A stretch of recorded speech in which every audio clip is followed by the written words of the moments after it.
Bonjour, Salim Sdiri, recordman de France du saut en longueur, en salle et en plein air. Bienvenue sur Athlètes mondiaux. Hello, bienvenue dans ce nouvel épisode du podcast Athlètes mondiaux, le podcast 100% athlète qui donne la parole aux meilleurs athlètes du monde. Cette semaine, mon invité est Salim Sdiri, le recordman de France du saut en longueur avec 8,42 m. Salim détient également le record de France en salle avec 8,27 m.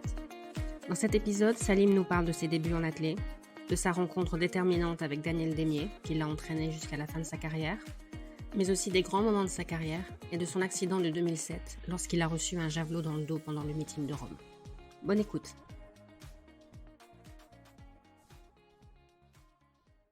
Salut Salim, bienvenue sur Athlètes mondiaux. Salut Mathilde.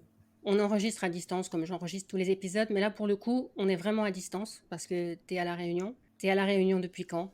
Alors je suis à La Réunion depuis 2016. Et parce que c'est un endroit qui t'intéressait depuis un moment, c'est un peu un hasard, comment ça s'est fait ? En fait, j'ai découvert La Réunion comme beaucoup d'autres endroits grâce à l'athlé, avec les voyages, les stages, les compétitions. Et c'est vrai que j'ai eu un gros coup de cœur pour La Réunion. Avec le temps, on arrive à s'identifier plus à un endroit voilà, où on aimerait vivre. Et c'est vrai que ça m'a plu, beaucoup de choses m'ont plu et beaucoup de choses me conviennent ici. Voilà, le choix a été vite fait, hein. Après ma retraite sportive, j'ai pas attendu, donc ma retraite sportive en juillet 2016 et août 2016, j'étais ici. Voilà, Ok, donc tu t'y plais. exactement. Je vais te poser certaines questions qui viennent de moi, d'autres questions qui viennent de la communauté. J'ai dit que j'allais recevoir un sauteur en longueur et j'ai des gens qui ont des questions pour toi, donc c'est un peu un mélange. La première question, c'est une question d'Anaë qui te demande si tu avais une idole ou un exemple à suivre en longueur quand tu as commencé. Est-ce qu'il y a quelqu'un qui t'a donné envie de faire de la longueur ? Pas du tout. Vraiment pas du tout. Moi, je suis arrivé à la longueur vraiment par hasard, hein. Déjà, même dans l'athlétisme tout court, faut savoir que bon, j'ai un parcours un peu atypique. Moi, l'athlé, en fait, j'aimais pas ça. Je n'aimais pas du tout l'athlétisme. Je ne voulais pas en faire. À l'école, enfin au collège, au lycée, ça me bottait pas du tout. Et puis voilà, on m'a juste demandé vraiment par hasard, hein, de faire le triple pour l'équipe du lycée. Je jouais au basket à l'époque. Il se trouve que j'ai fait championnat de France UNSS et ça m'a plu. Donc j'ai voulu voilà voir un peu ce que ça pouvait donner. Et au club à Montargis, on m'a réclamé. Voilà, l'histoire fait que j'avais pas de renforcement au triple. Je me suis vite blessé assez gravement, donc il fallait que j'arrête le triple. Et en attendant, j'ai fait de la longueur.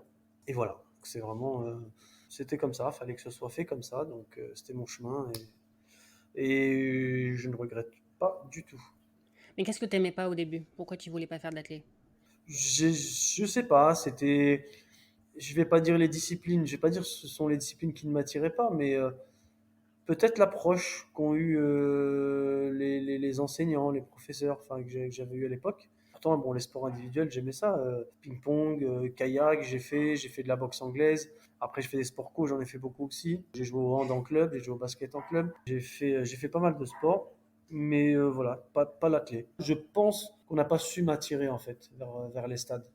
Et quand tu as commencé à aimer, qu'est-ce qui avait changé ?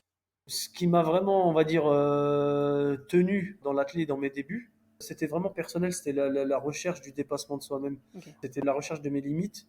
C'était du sport, j'aimais le sport. C'était un effort explosif, et c'est ce qu'il me fallait. Après, c'était un peu aussi mon tempérament, mon caractère fait que dans tout ce que je touche, et voilà, je vais un peu chercher mes limites. Donc là, dans le sport, je voyais que dans cette discipline, en l'occurrence, je voyais bien que je pouvais aller un peu plus loin à chaque fois. Et j'étais curieux de savoir jusqu'où je pourrais aller. Donc voilà, j'ai foncé, quoi, tête baissée, hein. Je me suis donné les moyens. Et voilà. Et le fait d'avoir commencé tard, ça a été un avantage, tu penses ? Moi, alors, je pense que ça a été un avantage par rapport à certains sur le fait que j'ai pu avoir une longue carrière à haut niveau.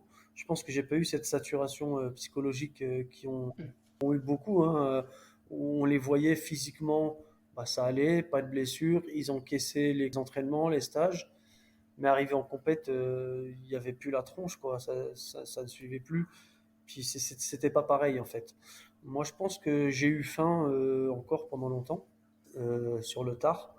Et après, je savais que voilà, à la fin, j'avais vraiment envie de couper. Donc, ouais, non, je pense que ça a été un avantage. Au début, tu t'entraînais avec quelqu'un qui était spécialisé dans la longueur ? Alors au tout début, c'était Vincent Lazzarotto du club de Montargis, hein, la ville où j'étais, qui avait demandé à me voir. Et il entraînait un triple sauteur qui s'appelait Félix Osier-Lafontaine, Félix était dans les meilleurs Français en cadet et puis ensuite en junior. Et moi, c'est vrai que quand je voyais ça, je suis oh, putain, le mec, ouah, il podium au championnat de France, c'était un truc de ouf. Même si cadet, bah voilà, j'étais en junior et tout, je voyais ça, je suis oh, un truc de dingue. Le mec, il est trop fort et tout. Et je réalisais pas en fait. Moi, je pensais pas un jour atteindre ce niveau, quoi. Déjà, me qualifier au championnat de France, jeune, déjà pour moi, c'était énorme. C'était un truc de ouf. Comme quoi. Et la rencontre avec Daniel Demier s'est faite comment? Alors, la rencontre avec Daniel Demier, en fait, j'avais été sélectionné donc, pour un stage interrégional. Donc, il y avait la Ligue du Centre et la Ligue Poitou-Charentes. Et c'était un stage qui était à l'INSEP. Je me rappelle plus, je crois que c'était en 99, il me semble, ou 98. Je crois que c'était 98, ouais, je sais plus, enfin 98-99. Alors moi, je pars du principe que la relation entraîneur-entraîné, c'est un émetteur et un récepteur. Il y a une transmission d'informations qui doit être fluide et qui doit se faire vraiment de la même façon, c'est-à-dire tout ce qui est émis doit être réceptionné enfin, je sais pas si tu arrives à me comprendre. Voilà, en gros, non, mais c'est vrai que il y a des gens chez qui, enfin, ça ne parle pas trop, mais moi, c'était super important. Et la façon dont Daniel me transmettait les infos, je l'ai eu une semaine en stage, j'avais appris plus qu'en 6 mois. Et j'avais l'impression d'avoir progressé de 2 ans quoi, d'entraînement. Et je trouvais ça génial. Et en fait, j'en voulais encore. Et je sentais qu'elle avait tellement, tellement de trucs à m'apprendre. Je me suis dit non, non, c'est pas possible. Là, ça peut pas s'arrêter là comme ça avec Daniel. Voilà. Et en fait, je l'ai revu au championnat de France Espoir. C'était où? C'était à Aix-les-Bains ou à Dreux, je sais même plus. Où j'avais fait 7,37 m en Espoir. Et là, j'étais là voir et je lui ai demandé, je lui ai dit, Daniel, est-ce que tu peux m'entraîner? Alors, ben, comment c'est possible? Tu habites à Montargis, voilà, j'habite à Niort. Et je lui ai dit, écoute, je sais pas, tu me fais mes plans d'entraînement, je m'entraîne. Alors elle, bah non, elle s'est dit où est-ce que, enfin, ça n'existe pas. Le mec, il est à 450 km, je vais faire des plans pour rien, quoi. Je vais bosser pour rien, il va pas être sérieux. Et en fait, elle a refusé. Elle a refusé. Je lui ai redemandé une autre fois plus tard. Elle avait refusé encore. Je l'ai pas lâché.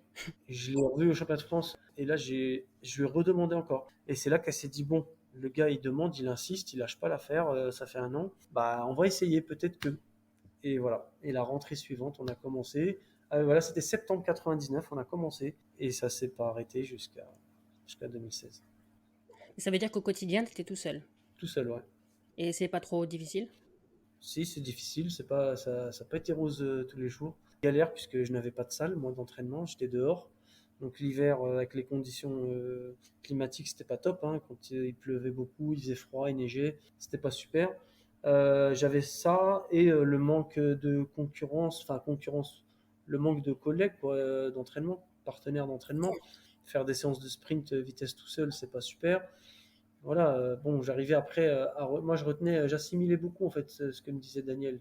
Donc au niveau des consignes, quand je sautais, techniquement, j'arrivais à sentir ce que je faisais et à me corriger. Je me prenais en vidéo, voilà, je faisais avec les moyens du bord et je faisais le max pour essayer de voir Daniel. Donc je partais en stage à Niort, on partait sur Clermont-Ferrand avec Alain Troncal aussi. Donc voilà. Donc pour être avec elle et aussi pour avoir d'autres athlètes, peut-être pour avoir une émulation? Ouais, après on avait les stages nationaux. Donc moi Ok. je participais à tous les stages en fait où j'étais invité. Stages interrégionaux et stages nationaux. Tu as fait les championnats d'Europe de Munich en 2002, les mondiaux en salle de Birmingham en 2003 et les mondiaux de Paris. Ouais. Anaï posait une autre question, elle demandait combien de temps il fallait pour arriver à son meilleur niveau. Alors le meilleur niveau, ça ne veut pas forcément dire le Mhm. niveau du record personnel, mais à partir de quand tu t'es dit, là je fais partie des meilleurs? Quand j'ai commencé, moi j'avais aucun objectif de championnat du monde, de Jeux Olympiques, de record de France, de tout ça. J'avais rien de tout ça. Mon seul objectif c'était je vais me faire plaisir, je vais me donner à 100% et puis je vais voir jusqu'où je peux aller. Et ensuite, voilà, l'histoire fait que bon, bah, j'ai progressé. Et en Espoir 3, j'ai sauté 7,95 m à Noisy-le-Grand. Et en fait, j'avais gagné à l'époque, c'était le trophée caisse d'épargne de la meilleure progression homme. Et j'étais passé en fait de 7,43 m, je crois, en plein air, à 7,95 m. Et là, 7,95, c'est là que je me suis dit, waouh. Mais là, je suis à 5 centimètres des 8 mètres. Et là, j'avais Emmanuel Bangué, Cheikh Touré, tous les gars que je regardais à la télé. Là, je me retrouve dans les meetings nationaux avec eux. Et je gagne, et en fait, je gagne devant Cheikh Touré, qui pour moi, ouais, c'était une référence, 8,46 m, Mm. record d'Afrique. Je le bats au meeting de Noisy-le-Grand, et je gagne le meeting avec 7,95. Et là, voilà, c'est là que j'ai capté.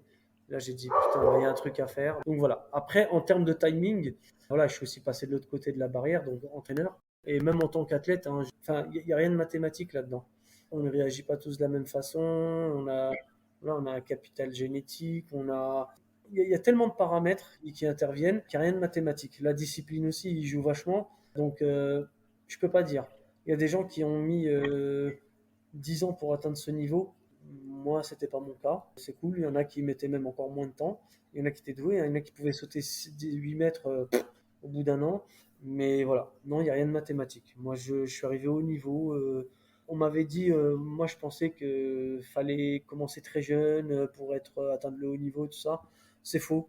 On m'a toujours dit, ouais, non, le pic à 25 ans, en gros, si t'as pas battu le record de France entre 25 et 26 ans, derrière, c'est compliqué, mais pas du tout. Je l'ai battu à 30 ans, et même à 35 ans, j'ai sauté 8,35 m. J'ai le record d'Europe vétéran international. Donc voilà, il n'y a pas. Non, non, et puis j'ai quasiment sauté presque tous les ans à plus de 8,20. C'est pas mathématique. Ok. Oui, puis il faut pas forcément chercher à se comparer aux autres. Non plus. Oui. Est-ce que dans tes premiers concours internationaux ou les gros meetings, tu étais un peu spectateur? Tu disais de te retrouver face à Cheikh Touré ou Emmanuel Bangué. Ouais, ouais, forcément. Là où je suis passé à côté, c'était au championnat de France en 2000 au Stade Nice. Il y avait les qualifs pour les Jeux de Sydney. Et c'était un très beau concours. Ça a volé très très loin. Il y avait un très très bon niveau, hein. Je crois que j'avais sauté 7 mètres en qualif. Enfin, en France, je fais 7,79. Je passe pas en finale. Quand on voit que 7,79 aujourd'hui, c'est podium au championnat de France élite, élite, hein, bah ça fait flipper quoi. Ça fait flipper, mais bon, ça c'est un autre débat. Je pense que là, j'avais été spectateur parce qu'il y avait l'enjeu qui pour moi était nouveau. J'avais jamais joué à un enjeu aussi gros. Les Jeux Olympiques, pour moi, c'était un truc inaccessible, c'était pas possible, hein. Je les regardais à la télé, ces gens-là, c'était des extraterrestres, hein, pour moi. Donc du coup, voilà, non, j'ai regardé, et puis et voilà, je me rappelle Ronald Servius qui a sauté 8,24 m à ses championnats de France. Enfin, il y avait vraiment, on avait un très très gros groupe. On était quand même une dizaine de sauteurs à valoir plus de 8 mètres. C'est super. Mais bon, c'est comme ça. Je venais d'arriver, c'était le temps que le métier entre, et voilà. Et un grand championnat dans tes premières sélections? Ben, on apprend tout. On apprend tout, que ce soit sur l'hygiène de vie, que ce soit sur l'entraînement, sur la récup avant comment on réagit, à quel type de séance, les 15 jours avant, enfin tout ça, on apprend. On apprend, donc il faut, je pense, alors il y a les compètes d'ajustement, et il y a aussi des championnats d'ajustement. Je pense que le métier rentre aussi, il n'y a pas que la gestion du stress, toute la gestion, la chambre d'appel, gérer son temps d'échauffement avant, gérer la pression, les conférences de presse, la fatigue quand on arrive trop tôt sur un championnat. Il y a tout ça, le décalage horaire, tout ça sont des choses nouvelles. Donc si les premières sélections se passent pas bien, c'est pas nécessairement un échec, c'est un apprentissage. Moi, je ne le prends pas comme un échec. Et je ne veux pas dire aux autres athlètes que c'est un échec. Parce que enfin, c'est quelque chose de pas bon qu'on leur met d'entrée dans la tête. Moi, je préfère les encourager en leur disant, voilà, c'est pas grave, ce sera mieux la prochaine fois. T'as des exemples d'erreurs que tu as pu faire à tes débuts? En championnat, Oui. des erreurs en championnat, tu sais, on en fait tout le long de notre carrière, hein, des erreurs. J'ai envie de dire, l'erreur, elle peut aller du jugement de rajouter un pied sur une course d'élan à cause du vent, par exemple, sur un saut. Et ça peut être déterminant parce qu'on a mordu deux sauts et qu'on a qu'un seul essai. Et voilà, l'erreur, elle peut être parce que on n'a pas bien mangé la veille, le matin, je sais pas. Enfin, non, mais il y a plein de choses. J'ai dû en faire. J'ai pas le souvenir d'une erreur majeure. J'ai dû en faire, hein, et je pense jusqu'à la fin de ma carrière, hein. On termine jamais athlète parfait, hein, donc Et les concours de qualif en championnat, quand c'était le matin par exemple, comment tu gérais ça? Comment tu gérais le fait de savoir que tu avais que 3 essais, que... rien à foutre. Rien à foutre, rien à foutre, parce que je me dis, On est tous là, on va sauter à 8 heures. Ça m'est déjà arrivé, un concours de qualif à 8 heures. Moi, dans mon entraînement, j'étais organisé de sorte à avoir des séances le matin, des séances l'après-midi. Donc, je sais que j'ai eu des collègues en longueur, hein, je vais pas citer les noms, mais qui, eux, s'il y avait concours à 9 heures le matin, c'était déjà foutu d'entrée. Et ça, non. Ça, non, moi, à Birmingham, quand je fais ma médaille de bronze, bah, mes qualifs, il y avait deux groupes. CAF était dans le deuxième, et moi, j'étais dans le premier, et je sautais à 8 heures. Et en plus, c'était drôle parce que fallait faire 8 mètres, 8,00 à 8 heures pour aller en finale. Et le plus drôle, c'est que je suis le premier à sauter du premier groupe. À 8 heures pile, je saute et je fais 8,00 à mon premier essai. Vraiment, c'est un truc de fou. 8,00 à 8 heures. Bon, alors moi, j'avais pas de barrière ni de temps. C'est-à-dire, il pouvait pleuvoir, avoir du vent. Je me dis, on a tous les mêmes conditions, on est là. C'est celui qui sautera le plus loin et puis c'est tout. Et puis partir le matin en se disant: «Ah, c'est tôt, j'y arriverai pas parce que c'est pas une heure qui me convient», Ah bah non, mais là, si on part des fétistes, ouais, on part des fétistes, on part déjà avec un handicap dans la tête, donc c'est pas la peine, hein. ouais. À Helsinki en 2005, tu as fait 5e. C'est toujours la meilleure paire d'un Français à des mondiaux. Oh mon Dieu, ouais, je crois, ouais. C'est un bon souvenir où tu dis le podium, il était pas loin. Alors c'est un très bon souvenir, oui, parce que j'ai fait un très bon concours et parce que ces championnats n'étaient pas faciles pour moi. Je me suis blessé au dos avant les qualifs, 5 jours avant les qualifs, mais vraiment méchamment, au point de ne plus bouger du tout. Les kinés se sont acharnés sur moi. On pouvait même pas me toucher pendant 2 jours. C'était même parti, voilà, on pensait abandonner, quoi, enfin forfait. Sauf que la veille, ben j'ai pu courir. On a fait un test avec médecin, kiné, Daniel, tout ça, au terrain d'entraînement, et j'ai pu faire une accélération et courir. J'ai mis deux petites impulsions au 2, et là je leur ai dit demain je saute. Ça passe, ça passe. Et en fait le lendemain, je sentais quasiment plus mon dos. J'avais tellement une rage, mais j'étais trop bien. Et du coup, voilà. Donc je fais premier essai 8-20 d'entrée. Hop, qualif direct en finale. Voilà.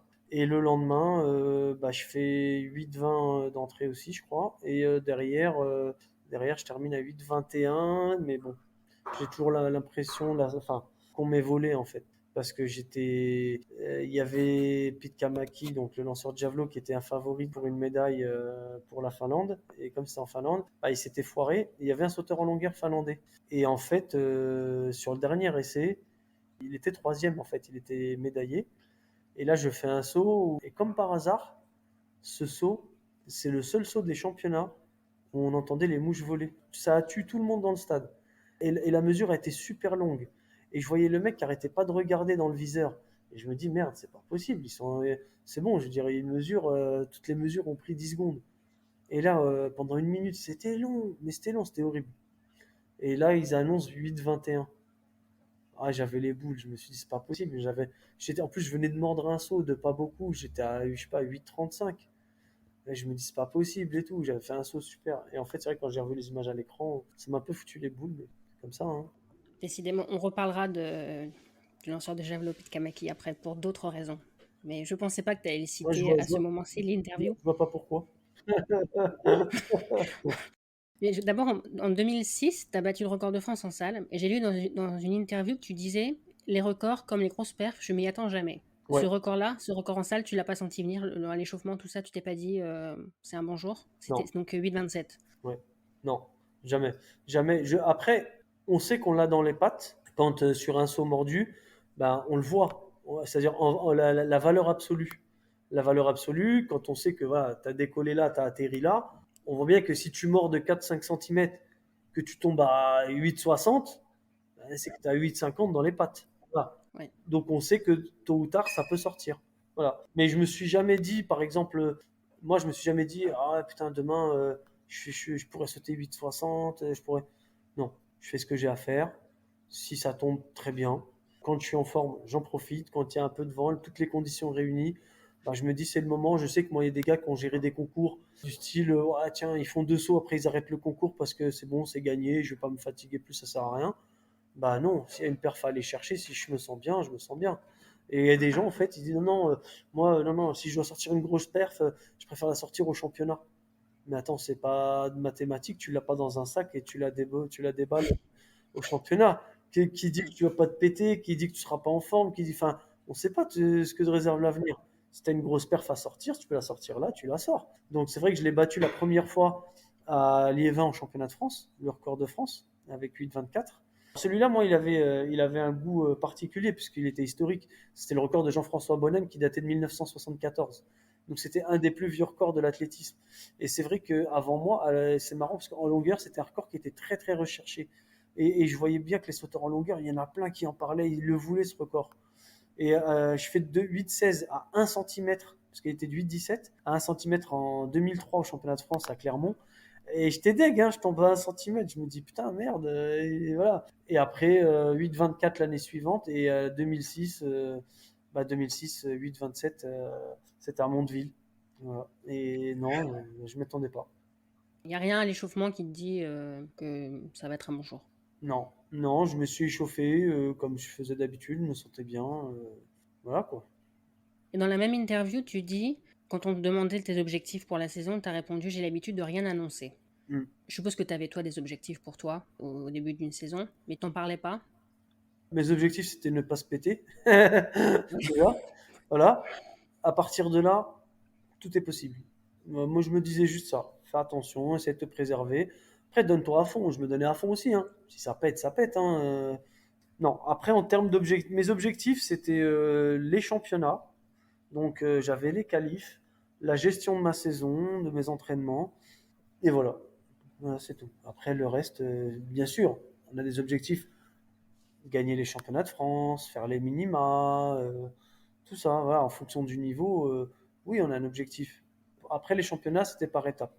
Mon objectif, toujours, c'était entrer en finale d'abord. Et après, on se lâche et on voit. Mais tu disais pas en conf de presse avant, je vise le podium Non, ou je vise. non, non, ben non. Pour viser le podium, il faut être en finale déjà. Ouais. Il y en a qui visaient le podium, mais ils n'avaient pas compris déjà comment gérer les qualifs. Bah ouais, moi je suis passé au travers de pas mal de qualifs aussi, et comme quoi, hein, ça n'a pas toujours été facile, hein, même si on peut arriver avec une grosse perf au championnat de France, et non, c'est pas mathématique, hein, tout ça.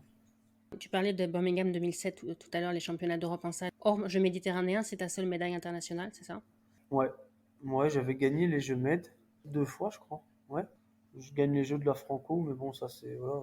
Enfin, c'est pas que j'y ai pas attaché d'importance, mais bah, c'est pas la même saveur. Ouais, mais c'est ma seule médaille, ouais, ouais, voilà. Mais comment t'expliques que t'en aies pas eu d'autres? Je t'explique pas. Je me suis toujours dit, c'est ma place. Il y a eu mieux et il y a eu pire. Il y en a qui n'ont jamais atteint de finale en championnat, hein, donc, moi j'en connais qui ont toujours été très proches sur des podiums championnat de France, qui n'ont jamais fait de très gros championnats. Il y en a qui ont fait que des championnats d'Europe, qui n'ont jamais été sur des championnats du monde. Non, moi je m'estime chanceux, j'ai fait 3 Jeux Olympiques, j'ai fait des Coupes d'Europe. J'ai eu la chance d'avoir fait le tour en fait, j'ai fait toutes les compètes. Jeux de la Franco, je m'aide, j'ai fait la Coupe d'Europe, j'ai fait la Coupe du Monde, puisqu'on a été sélectionné pour la Coupe du Monde. Tous les Pour représenter l'Europe, c'est ça? C'est ça, ouais. Alors non, non, non, c'était l'équipe de France parce on avait été deuxième, Ah, c'est l'ancien format. l'ancien Ouais. format, ouais. Et ça, c'était génial, c'était une super expérience. Donc non, non, il y a eu ça.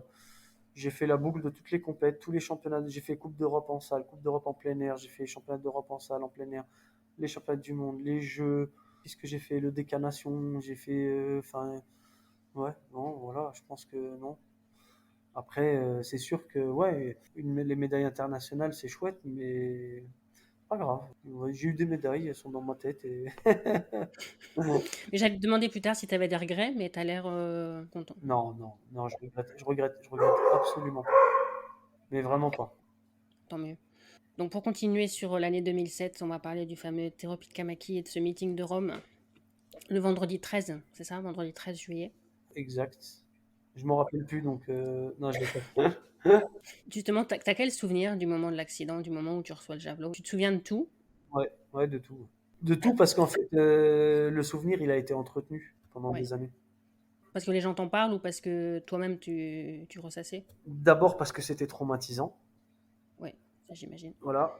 De deux, parce que il y a beaucoup de piqûres de rappel.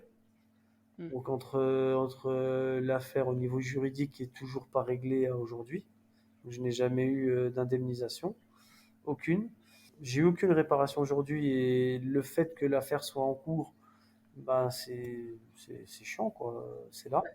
Le fait qu'il y ait eu, voilà, qu'on en ait parlé, que ça a été un peu médiatisé, que ça passe encore dans des reportages jusqu'à aujourd'hui à la télé. Donc ouais, et puis que les gens du coup viennent m'en parler. Donc c'est vrai que et puis beaucoup de gens ont plus retenu ça qu'autre chose. Donc ça reste. C'est sûr que quand on cherche ton nom sur YouTube ou le premier truc qui vient, c'est ça. Bah, c'est pas le record de France, ça c'est sûr. Ouais.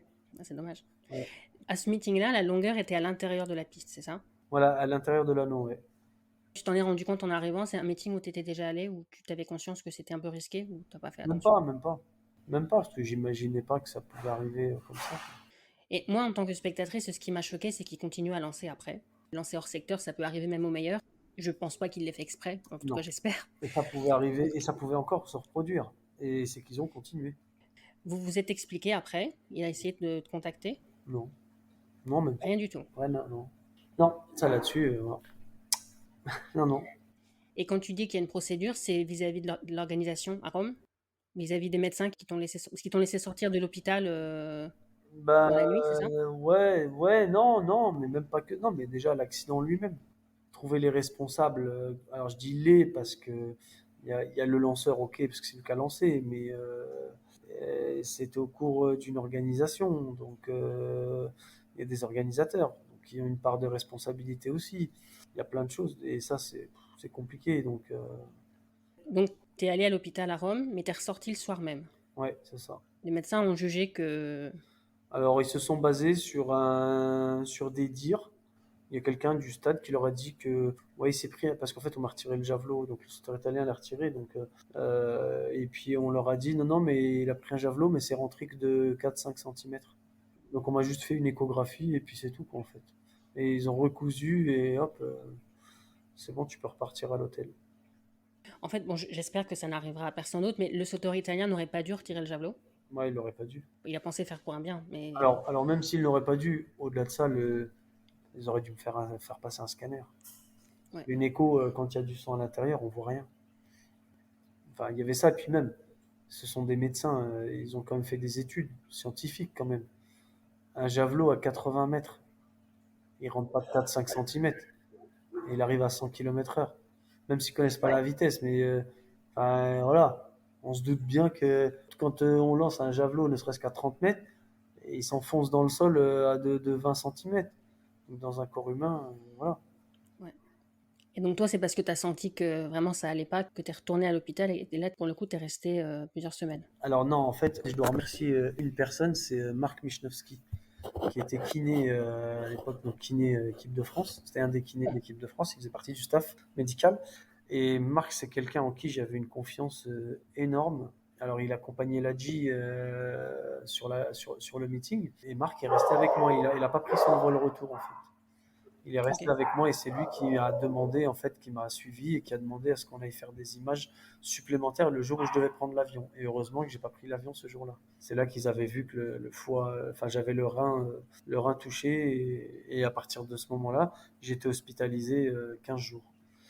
Voilà. Parce que Bernard Kouchner et Roselyne Bachelot, les ministres, ils avaient prévu un rapatriement sanitaire pour moi le lundi. Et heureusement que j'ai pas pris l'avion, parce que sinon, je crois que je faisais une hémorragie du foie et là, c'était foutu, quoi, avec la pression. Le processus de rééducation après, il a pris combien de temps? Je suppose qu'il y avait le côté physique et puis le côté mental aussi.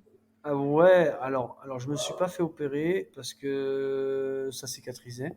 Parce que ça cicatrisait et que voilà, on attendait de voir. Donc j'ai quasiment mis 6 mois. Mais voilà, mais après, j'ai pas eu de suivi psy, j'ai rien eu. Voilà. Le jour où j'ai décidé de reprendre, ben, j'ai repris. Je savais que je voulais reprendre et je sais pas, je savais que j'allais faire du haut niveau. Je savais que j'allais pas reprendre à 7,50 quoi. Je le sentais, c'était encore là. Mais il a fallu reprendre en salle, sans javelot. Ouais, c'est ça, ouais. J'ai repris en salle. 7,80 quelque chose, je crois. 7,84, je crois. La saison salle 2008, la saison suivante. C'est ça. Je crois que il me Ok. semble que j'avais fait les France direct à Bordeaux. Ok. J'ai eu Ronald Pognon sur le podcast qui disait qu'en 2007, lui, il n'est pas non plus allé au Mondiaux d'Osaka parce qu'il était blessé et il dit que vous êtes allés à la pêche tous les deux à ce moment-là Ouais, et que vous avez passé pas mal de temps ensemble. ouais. À l'époque, tu étais dans quel état d'esprit? Le temps des mondiaux, je savais pas en fait si j'allais reprendre. Ok. Je savais pas. Après, ouais, j'avais bien les boules. J'étais dégoûté parce que, en fait, j'avais vachement progressé cette année-là en vitesse. Et là, fallait juste que je transforme cette vitesse. Cette année-là, vraiment, je sentais que j'allais tout péter. Et j'ai mordu, d'ailleurs, je crois que je l'ai en vidéo, j'ai mordu un saut de très peu encore. Je tombe à plus de 8,50. Donc voilà. Et là, il y avait une très très grosse frustration parce que j'ai l'accident et je vois le concours en direct à la télé, la finale entre l'Italien et Saladino, et ça me rendait malade de ne pas y être. Ronald a dit aussi qu'à cette époque, tu avais fait des formations, en tout cas que tu avais commencé à penser à l'après-carrière et pour assurer tes arrières. Hmm. Alors formation, non. C'était monter ma boîte en fait. Je pensais à monter une Ok. entreprise donc, que j'ai fait plus tard. Donc c'est à cette époque que tu as commencé à penser à l'après, où tu t'es dit en fait ça peut s'arrêter comme ça, ou c'était déjà dans ta tête qu'il fallait anticiper? Bon, plus ou moins. Après, c'est plus des envies. Parce que moi, je suis quelqu'un qui, ouais, j'aime pas rester sans rien faire. Puis j'aime bien, j'aime bien. Je fais toujours plusieurs choses à la fois. Donc, j'avais envie de monter un projet aussi à côté. Peut-être pas forcément pour l'après, mais oui, en parallèle. Et puis ensuite, Donc tu parlais de le retour à la compétition en 2008. 2008, c'était l'année des Jeux de Pékin. Je suppose que ça a aidé aussi d'avoir cet objectif-là en ligne de mire. ah bah quand j'ai décidé de reprendre, là après j'ai mis bouchée double à l'entraînement. J'étais en stage, je me rappelle donc ici même à La Réunion en avril. D'ailleurs c'est là que je me fais mal au tendon rotulien, je me déchire une partie du tendon rotulien, mais c'était parce que c'était le surentraînement. En fait j'en voulais Hmm. tellement que voilà, donc j'ai pété la moitié de mon tendon rotulien. Et là, je voyais pour moi les espoirs s'envoler. Parce qu'en fait, le verdict, j'avais tellement mal, mais j'ai quand même sauté au meeting à La Réunion. Je suis rentré direct quand je suis rentré de stage, donc j'étais faire des images. Et là, Laurence Belaïch qui m'annonce la rupture partielle du tendon rotulien. Donc, verdict avec Philippe Desmier, tout ça, j'avais bien les boules. Et en fait, voilà, on m'avait fait du PRP avec Christophe Charousset et Laurence Belaïch.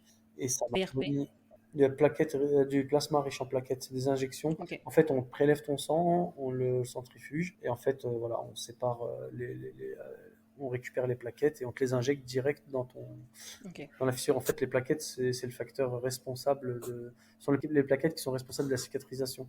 Et comme dans un tendon, c'est très mal vascularisé, on vient accélérer en fait la Ok. cicatrisation. Voilà. Donc, on a fait ça et ça a très bien marché. Et je saute en juin à Pierre-Bénite. Ouais, donc je me pète en avril.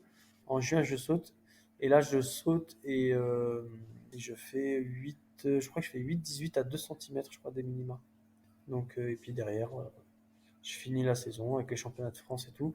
Mais voilà, j'ai sauté et je m'étais refait mal au tendon, en fait. Et justement, à Pierre-Bénite en 2009 que tu fais les 8,42, ton record de France en plein air, il y avait quelque chose de spécial à Pierre-Bénite, parce qu'il y a souvent des super perfs à la longueur. Pierre Bénite, moi j'en ai entendu parler. Alors, en fait, c'était en 2000, je me rappelle. Alors, 2001, j'avais fait une saison où je m'étais pété 4 ou 5 fois dans l'année, les skis. Et puis j'entends les gars parler. Alors c'est là que je découvre qu'il y a un circuit de meeting national. Et Pierre Bénite, Pierre Bénite, Pierre Bénite, fallait absolument aller à Pierre Bénite. Je dis mais il y a quoi à Pierre Bénite? Et en fait, on me dit c'est le rendez-vous des sauteurs. Quand tu es un sauteur, tu passes forcément par la case Pierre Bénite. Et en fait, je connaissais pas et j'y suis allé en 2002. Et c'est vrai que moi, je trouvais ça sympa, convivial. Enfin, non, en 2001, pardon. Donc avec des conditions de merde, il pleuvait, tout ça. Et là 2002, je gagne le meeting avec 8,23. Donc c'était la première année en plus où je passais les 8 mètres. J'ai fait 8,06 à Guénange en mai. Et à Pierre-Bénit, je fais 8,23 et je pulvérise mon corps. Et ma meilleure paire française. Et là, j'étais comme un ouf. Alors voilà, après on a entendu de tout, hein. Ouais, Pierre Bénite, tous les ans, il y a des perfs parce que le sautoir, il est en pente. Bref, non, mais alors moi, 8,23, je l'avais fait, je me rappelle, côté Buisson. On m'a toujours dit, ouais, côté Buisson, il y a toujours eu des perfs. Manu Bangué a fait 8,30 et quelques, il a battu le record de France, mais avec trop de vent. Tout le monde a fait des perfs. Et là, quand j'avais fait mes 8,42, j'avais entendu dire, pareil, ouais, mais c'est le meeting où la piste, elle est en pente. Et c'est là que j'ai répondu, ah bah alors si elle est en pente, j'ai battu le record de France en montée, moi. Parce que du coup, je l'ai fait de l'autre côté. Voilà. Et pour la petite anecdote, Daniel Aligne, donc le responsable du meeting, directeur du meeting, l'organisateur, en fait, il en avait marre aussi, il a fait contrôler la piste. Donc, je crois que c'était en plus par un organisme agréé par l'I2AF, hein. Ils sont venus. En fait, la piste, elle est à 0,0% de pente. Sachant qu'en plus, normalement, il y a une tolérance, je crois que de 0,2 ou un truc comme ça. Là, elle est à 0,0. Donc, et moi, des perfs à Pierre-Bénite, j'ai fait plein de fois 8-20 là-bas, mais je l'ai fait des deux côtés. Mais il y a plein de choses, il y a plein de choses qu'on entend aussi, hein, à mon sujet sur mes perfs à Pierre-Bénite. On dit, ouais, Salim, il fait des perfs que quand il va à Pierre-Bénite. En fait, c'est une déformation. J'ai toujours fait des perfs, ouais, à Pierre-Bénite, mais j'ai gagné 14 fois les championnats de France élite. Sur les 14 fois, j'ai gagné 4 ou 5 fois plus de 8,20 en salle. C'était pas Pierre Bénite. En plein air, j'ai fait 8,29 à Narbonne, j'ai fait 8,28 à Albi, j'ai fait 8,25 à Angers, j'ai fait 8,21, j'ai fait plein de perfs à plus de 8,20 ailleurs. Et les gens, les mauvaises langues. Ce qu'on appelle le biais de confirmation, on retient que les informations qui confirment l'idée qu'on a déjà Ouais, voilà, et les autres, on ne les voit pas. c'est exactement ça. Sur, sur tes 14 titres élites, il y a combien de podiums partagés avec CAF? Tu sais ça? Pas du tout. J'ai pas la réponse, mais c'est vrai que Alors, pas du vous avez dû partager beaucoup de podiums tous On les a deux. partagé beaucoup, mais alors, je sais pas du tout. Je sais qu'en 2004, puisqu'on a fait les jeux ensemble, il était là. Il était sur le podium, il fait troisième. Et après, 2005, il n'était pas sur le podium, je crois. Il fait pas les mondiaux. C'était à Angers en 2005. Je fais 8,25 d'ailleurs, je bats mon record. Je fais 8,25, c'est encore une fois 8,20 à Angers. Il y a eu 2006, 2007, du coup j'étais pété. Je sais pas. On a fait beaucoup de podiums, salle et plein air, ouais, on a fait beaucoup. Vous aviez quelle relation tous les deux? On a toujours eu une très bonne relation. Nous, il n'y a pas d'ennemis, hein. C'est un compétiteur, je suis un compétiteur. On est adversaires sur la piste. Et le reste, on peut être en chambre ensemble, on va bouffer ensemble, on sort ensemble. Ouais. Non, non, il n'y a pas de galère de ce côté-là, hein. On se retrouvait en stage ensemble, c'était chouette. Là, pour le coup, il y avait une émulation. Tu disais que tu l'avais pas à l'entraînement parce que tu étais tout seul. Ah bah c'est bien, ouais, quand on a des gars, ouais, c'est bien. Moi, quand je me retrouvais en stage tout seul, des fois, qu'il y avait même un groupe de tripleux, des fois, je faisais des séances avec les tripleux. Ok. J'ai d'autres questions de la communauté. Il y a Antoine qui demande ce qui est le plus important entre les qualités de pied et la vitesse pour le saut en longueur. Alors, c'est délicat comme question. C'est délicat parce que, non, alors, ce sont deux choses qu'on travaille, qu'on recherche, d'accord? La qualité de pied, il peut y avoir la qualité de pied naturelle. Donc, un sauteur peut avoir, moi, ça m'est arrivé plusieurs fois de regarder des jeunes et de dire, tiens, lui, il a du pied. Parce qu'on voit la réponse que ça donne, le pied qu'il a, le renvoi, tout ça, il y a une qualité de pied. Ça, c'est déjà quelque chose que tout le monde n'a pas. Donc voilà. Après, la vitesse, c'est pour tout le monde. Il faut de la vitesse, il en faut absolument. Donc, il faut un compromis entre les deux. Il en faut pas un plus que l'autre, d'accord? Le meilleur saut, bien sûr, alors le rapport angle-vitesse, c'est ce qu'il faut travailler parce que plus on a de vitesse, plus il est difficile, voilà, de mettre de l'angle. Donc, non, il faut transformer toute cette vitesse et pour la transformer, bah, faut avoir du pied. Donc, il faut les deux. Julien demande à combien tu passais sur les 10 derniers mètres de ta course d'élan. À quelle vitesse? Tu savais ça? Mon record, je dis bien en record, hein, sur les 10 derniers mètres en cellule, je crois que j'étais passé à 0,96 ou 80, ouais, 90, enfin moins d'une seconde. Je courais régulièrement moins d'une seconde sans problème je faisais 91, enfin l'entraînement en cellule, hein. Mais à la fin d'une course d'élan, c'est pas la vitesse maximale, c'est la vitesse optimale. Et Mhm. donc, mais je crois que à Berlin en 2000, les championnats du monde 2011, je crois que c'était 2011, 2009. 2009, pardon, 2009 à Berlin. Ils avaient mis des capteurs en fait, et enfin, des cellules, et on nous a donné ensuite les valeurs. Et ça t'intéressait toutes ces données-là? Tout ce que tu pouvais gratter à droite à gauche? Bien sûr. Ah oui, bien sûr. Ça donne des indications par rapport à mon état de forme, par rapport à la longueur de ma course d'élan, le vent, tout ça. Et on fait une synthèse de tout ça. Et on voit en fait quel paramètre a pu jouer en fait et sur quoi. Voilà. Mhm. Donc non, c'est important. Toutes ces données-là, moi je m'en servais. Tu valais combien sur 100 mètres? Je sais pas si tu as fait beaucoup de 100 mètres en compète. Non, j'en ai pas fait beaucoup. 10, je crois que j'avais fait 10,60, je sais pas si c'est 69, 73 à Nantes, mais c'est en plus avec vent de face. Je pense que j'aurais pu être assez bon sur 60, mais mon accélération était pas bonne. Donc moi, en fait, ça parle pas. Mon chrono sur 100 mètres ne parle pas. Ne parle pas. Et c'est pour ça que d'ailleurs, j'avais une des courses d'élan la plus longue du monde. Sur les sauteurs, ouais, quand on regarde sur mes concours, je partais de très loin. Il me fallait un certain temps pour atteindre ma vitesse max. Et ça posait problème sur certains stades? Ah oui, oui, oui. Alors il y a des endroits où en plein air, on me rajoutait des bouts de piste sur le Ouf, bac à sable de l'autre côté. ok. Il y a des endroits où je partais en salle en pente, parce qu'en fait j'étais dans le virage, donc en haut du virage. Ah non, non, c'était problématique, hein. Ouais. Mais tu avais besoin de ça. Ouais, parce que ma course d'élan était structurée en 3 parties, c'était comme ça, c'était précis. Ok. J'ai encore entendu quelqu'un il y a quelques jours dire bah, de toute façon, lui c'est un sprinter, à la longueur il va loin parce que la longueur c'est qu'une question de vitesse. Donc de toute façon, limite, il suffit d'être un bon sprinter, on peut sauter loin en longueur. Je trouvais que Pas c'était un du peu tout. réducteur quand même. Pas du tout. Moi je dirais même que un sauteur peut être sprinter, un sprinter peut ne pas être sauteur. Mais il y a des qualités communes, mais si t'es lent, je suppose que tu peux pas aller très loin à la longueur. Bah, tout à l'heure, on parlait du pied, il y a des Mm. qualités communes, exactement. Mais on peut être sprinter et ne jamais réussir à sauter. Parce qu'il n'y a pas le pied qu'il faut. Ouais. Alors qu'un sauteur en longueur, bah voilà, au-dessus de 8 mètres, on a tous un minimum de vitesse qui est déjà assez élevé. C'est aussi quelque chose que tu travaillais à l'entraînement. Tu faisais des séances Bien sprint. sûr. Ah, mais on fait tout le travail des sprinters. Au niveau de la muscu, tout est pareil, hein. On travaillait tout en excentrique. On travaillait. Moi, je faisais des séances de sprint pur. Je faisais de la technique de course pour le sprint, des lattes. Je travaillais ma fréquence. Je travaillais avec le parachute en résistance. Je travaillais dans l'eau, mes cycles de jambes. Je travaillais tout. Ah ouais, ouais. Il y a Gaspard qui demande comment on fait pour rythmer la fin de la course d'élan. Alors Gaspard, eh ben, on travaille comme je disais là. Il y a des séances spécifiques avec des lattes. Où là, ben, tu réduis, tu travailles ta fréquence, ta fréquence, ta fréquence, pour mitrailler à la fin de la course d'élan. Ça, il faut bombarder à la fin. Et c'est vrai que, alors visuellement, moi, avec la longueur de ma foulée, tout ça, on pensait que je mettais pas forcément du rythme, alors qu'en fait, j'en mettais. Ouais, moi, sur mes 6 dernières, j'étais à 14 mètres 30, mes 6 dernières foulées.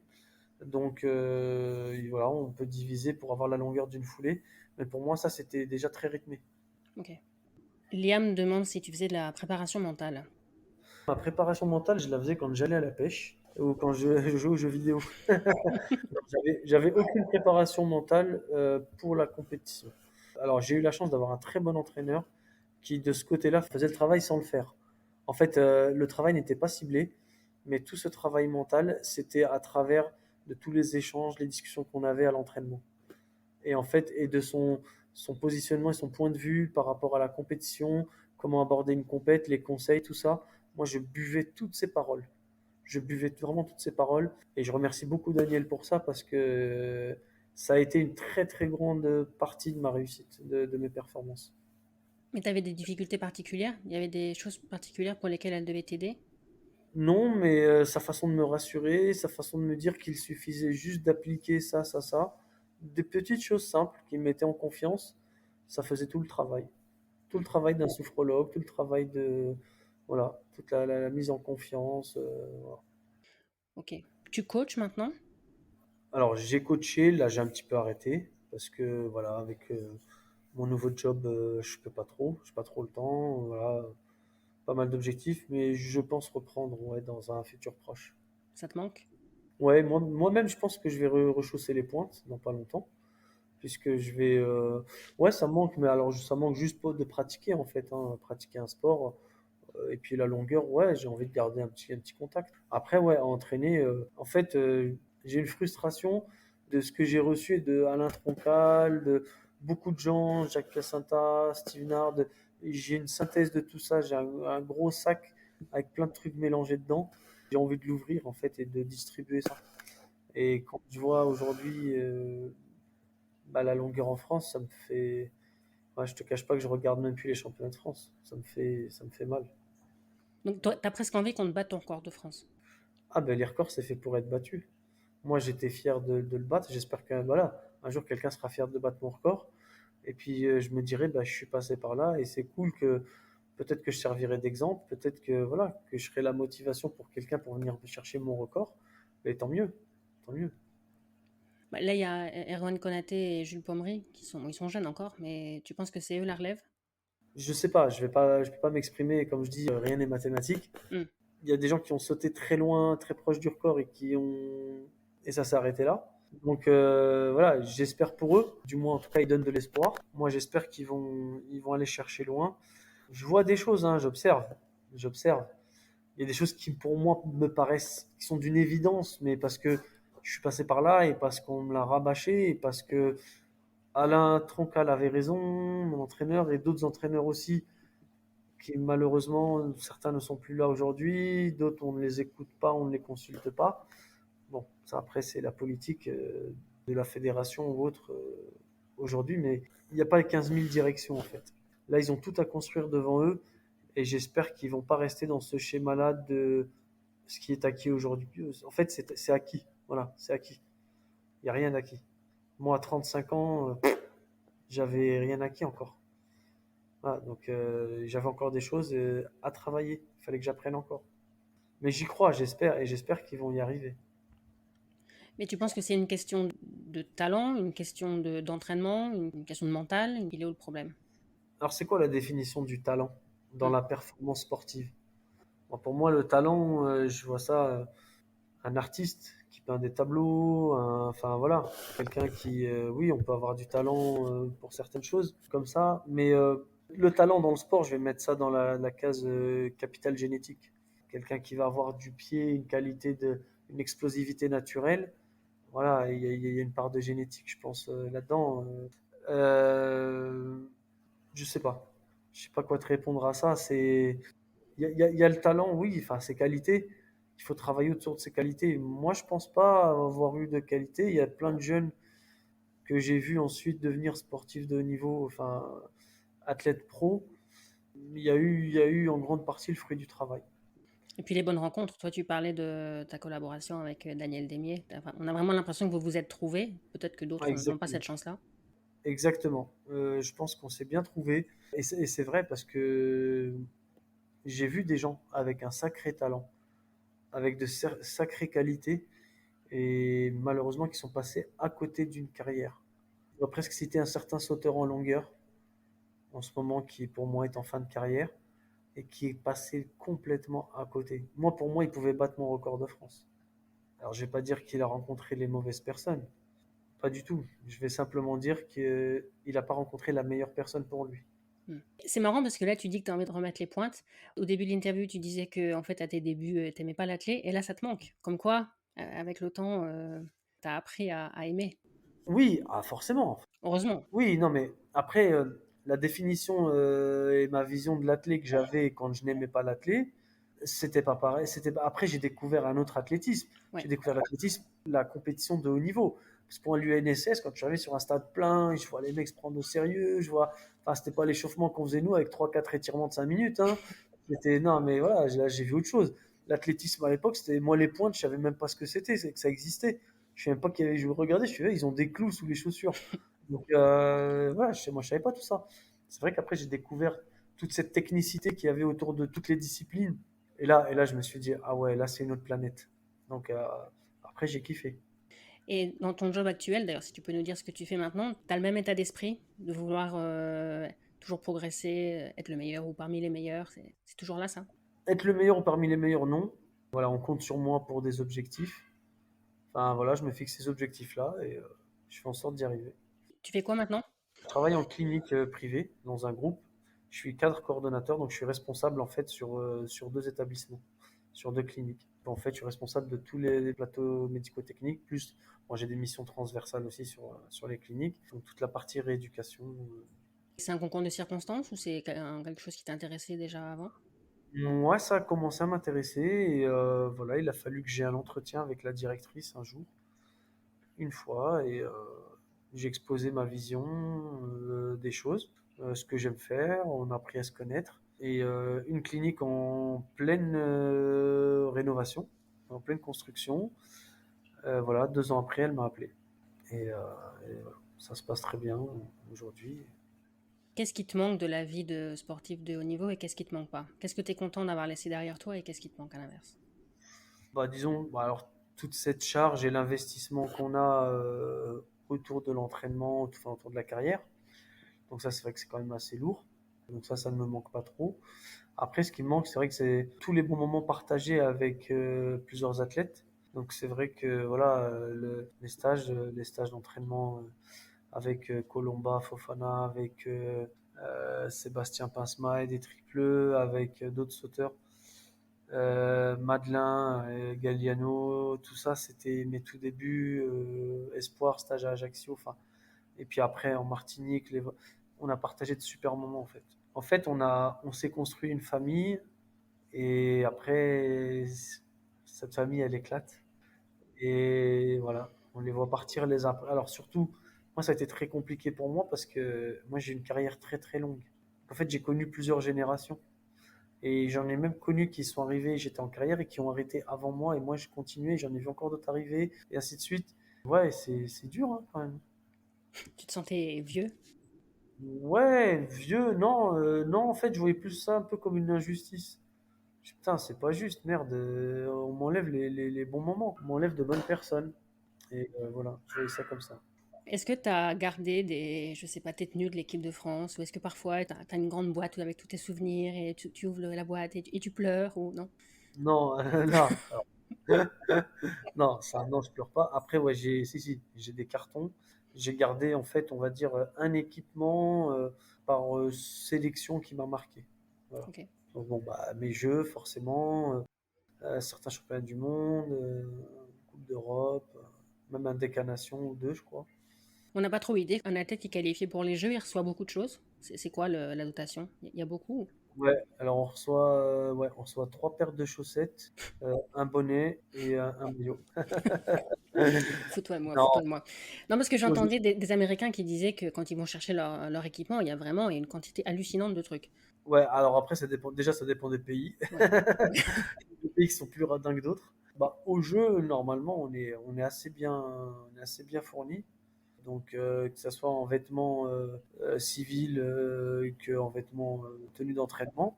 Des fois, c'est un petit peu limite. Enfin, c'est même souvent, bon, c'est vrai qu'on est obligé de laver quand même pas mal. Mais sinon, voilà, je crois, je sais pas, on a une dizaine de paires de chaussettes. Ils nous filent des running. Non, les tenues, je pense qu'on a toujours eu ce qu'il fallait à peu près. Ouais. Ok. Qu'est-ce que tu penses de la nouvelle réglementation sur la longueur, sur le fait que maintenant c'est plus la plasticine qui compte? C'est à l'appréciation du juge, c'est ça? Ouais, Ouais, ben, j'ai envie de dire, c'est plus le même sport. Moi, pour moi, en fait, à partir du moment où on change une règle, on devrait remettre le record à zéro. Bah, parce que c'est plus le même sport. Demain, je serais pas étonné que le son longueur devienne la mesure, par exemple, elle soit faite au pied. C'est-à-dire, ouais. en fait, il n'y a plus de plasticine. En fait, réellement, en plus, on a la possibilité de le faire. On vous dit moins 3,2, plus 3,4 mais non, mais voilà. Donc, pourquoi on mesure pas le saut au millimètre près? Puisqu'on peut, on peut le faire. Et là, par contre, le gagnant serait le mec qui saute vraiment le plus loin. Ouais. Mais il faut remettre les records à zéro. C'est plus le même sport. Il y en a qui seraient peut-être pas très contents qu'on leur enlève leur record. Non, ils seront toujours. Non, et en plus, ils le seront À vie. pour l'éternité, à vie, Ouais. puisqu'elle n'existe plus, la discipline. Mm. Voilà. Toi, tu avais des problèmes de marque parfois? Où tu te retrouvais loin de la planche, où tu mordais, où ça t'arrivait? Ouais, ça m'est arrivé, comme beaucoup. Oui, ça peut arriver parce que tu peux avoir un vent qui tourne, c'est-à-dire il est limite, il est dans le dos quand tu pars, il est de face quand tu arrives. Mm. Donc tu te retrouves derrière, du coup tu allonges ou tu es derrière la marque, voilà. Enfin, bon. Ah oui, des concours où on est perturbé, ça m'est arrivé. Il y a une question que je pose à tout le monde. Le podcast s'appelle Athlètes mondiaux parce que ce que j'aime le plus dans l'athlète, c'est le fait que c'est un sport universel. Mhm. Ça, c'est ce que moi j'aime le plus dans l'athlète. Qu'est-ce que toi t'aimes le plus dans l'athlète? Moi, ce que j'aime le plus dans l'athlé, c'est un sport où, alors déjà, c'est une discipline individuelle. C'est le sport le plus complet parce qu'on y retrouve de tout. Du long, du court, enfin voilà, de la vitesse, de l'endurance, l'explosif des lancers, en fait, un peu tout. Et tout le monde, toute la planète. Voilà, c'était mon kiff. Alors, on va retrouver, ouais, les Kenyans sur les longues distances parce que c'est là qu'ils sont super forts, moins dans d'autres disciplines.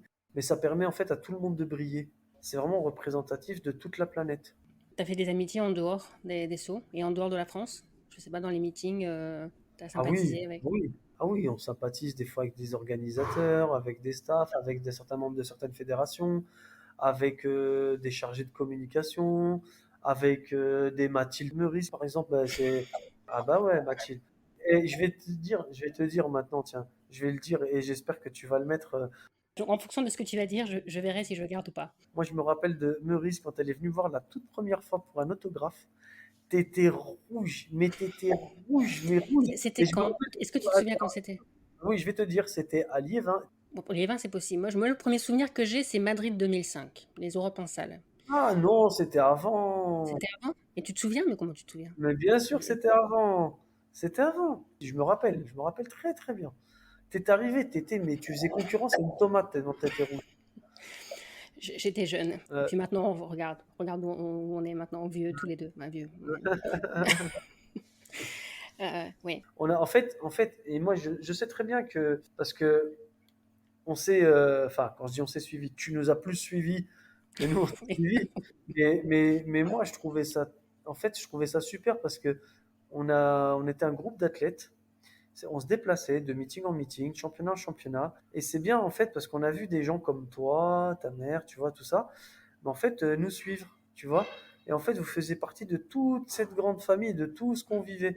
Et c'est vrai que ça faisait un peu, en fait, on vivait un championnat de France, en fait, ben, sans vous, sans le même staff, tu vois, les mêmes stands de sponsors, tout ça qui nous suivait, ben, c'était pas la même vie en fait. Mm. C'était pas pareil.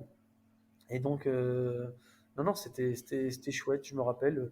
On te voyait à l'arrivée après chambre d'appel, après les. Enfin, je me rappelle, hein, t'étais monté petit à petit, t'étais de plus en plus présente ouais, non, c'était chouette. Puis après, sur des compètes à l'étranger. Ouais. Ah ouais. Est-ce qu'il y a une question que je t'ai pas posée que j'aurais dû te poser? Est-ce qu'il y a un moment de ta carrière dont tu voulais parler et qu'on n'a pas abordé? Euh, Quel podium m'a fait le plus kiffer, peut-être? Quel podium t'as le plus fait kiffer, Salim? Bah non, là, ça compte pas parce que c'est moi qui te dis la question. Voilà. Non, non bah, en fait, mes premiers championnats de France en espoir, que j'ai gagné en salle avec 7,84 m. Je sortais de nulle part et je gagne. Et en fait, toute cette année-là, cet hiver-là, c'était ma première année où Daniel m'entraînait. Et en fait, j'ai commencé ma compétition en FNSU. J'étais à la fac à Orléans. Et là, j'étais arrivé avec un record à 7,37 que j'avais fait l'été au championnat de France, où j'avais pris la tête à Daniel pour qu'elle commence à m'entraîner. Et en fait, 99, septembre 99, elle commence à m'entraîner. Je commence en décembre avec quelques compètes FNSU en salle. Et là, je bats mon record. Puis je rebats mon record. Puis je rebats mon record. Et ainsi de suite. Et au championnat de France, pendant les six sauts, à chaque saut, ça montait, ça montait, ça montait pour atteindre 7,84. Et j'étais comme un fou. Donc ça prouvait que tu avais bien fait d'insister auprès de Daniel et que Ouais. ça portait ses fruits. Ah ouais, ouais, ouais, ouais. Et tu penses que tu étais facile à coacher?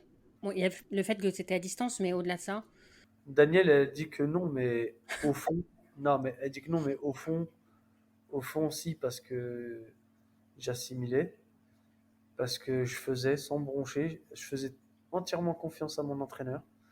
Et en fait, c'est bien parce que dans cette relation, elle me faisait confiance aussi. Si je ne voulais pas faire quelque chose, c'est qu'il y avait une bonne raison. C'est que vraiment, je sentais que soit une douleur, soit quelque chose qui n'allait pas. Sinon, je bossais. tu veux ajouter quelque chose?